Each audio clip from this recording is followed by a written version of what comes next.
जब जब कृष्ण का जन्म सुनाया जाता है, हम सब कान्हा की बाल लीलाओं में रम जाते हैं। लेकिन बहुत कम लोग जानते हैं कि भगवान श्री कृष्ण से पहले देवकी के 6 और पुत्र इस धरती पर जन्म लेकर काल के क्रूर चक्र में समा गए थे।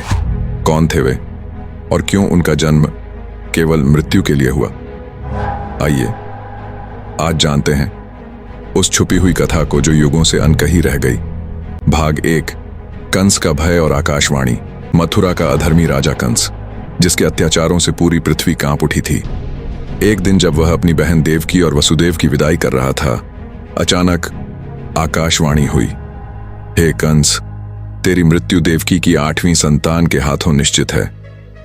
यह सुनते ही कंस का हृदय क्रोध और भय से भर उठा और उसने वहीं देवकी का वध करने का निश्चय कर लिया। लेकिन वसुदेव ने उसे वचन दिया कि वो हर संतान के जन्म के बाद उसे कंस के हवाले कर देंगे। भाग 2, देवकी के 6 पुत्र। फिर शुरू हुआ एक दर्दनाक अध्याय। देवकी के गर्भ से एक एक कर 6 पुत्रों ने जन्म लिया और हर बार वसुदेव अपने वचन के पालन हेतु नवजात शिशु को कंस के हाथों सौंपते गए और हर बार निर्दयी कंस उन मासूमों को जन्म लेते ही मृत्यु का ग्रास बना देता। इन 6 पुत्रों के नाम थे स्मर, उद्गीत, परिचेत, पठन, क्षुद्र बुद्धि और घृणे। लेकिन क्या आप जानते हैं, इन 6 पुत्रों की मृत्यु केवल वर्तमान जन्म का परिणाम नहीं थी, बल्कि सबके पीछे एक पुरानी श्रापित कथा छुपी थी। भाग 3, पूर्व जन्म की कथा। शाप की गाथा। पुराणों के अनुसार ये 6 पुत्र पूर्व जन्म में हिरण्यकशिपु के 6 पुत्र थे। इनका नाम था षडगर्भ।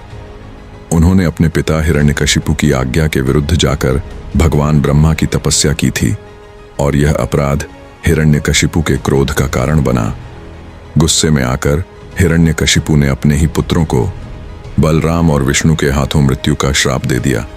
यही कारण था कि युगों बाद इन्हीं षडगर्भों ने देवकी के गर्भ से जन्म लिया और कंस, जो स्वयं काल का एक माध्यम था, उनकी मृत्यु का कारण बना। भाग 4, 7वां गर्भ, बलराम का रहस्य। जब देवकी का 7वां गर्भ ठहरा तो एक और चमत्कार घटा। भगवान विष्णु की माया से वह गर्भ रोहिणी के गर्भ में स्थानांतरित कर दिया गया और वही बालक आगे चलकर बलराम के रूप में जन्मा। इस तरह 7वीं संतान बलराम और 8वीं संतान भगवान श्री कृष्ण इस पृथ्वी पर अवतरित हुए। भाग 5, निष्कर्ष, संदेश। तो यह थी देवकी के 6 पुत्रों की वो कथा जो अक्सर श्री कृष्ण जन्म की कहानी में कहीं पीछे छूट जाती है। इन मासूमों का बलिदान केवल इतिहास का हिस्सा नहीं, बल्कि हमें यह सिखाती है कि कर्मों का फल जन्मों जन्मों तक पीछा करता है और अंततः ईश्वर की योजना में हर घटना एक बड़ी लीला का हिस्सा होती है।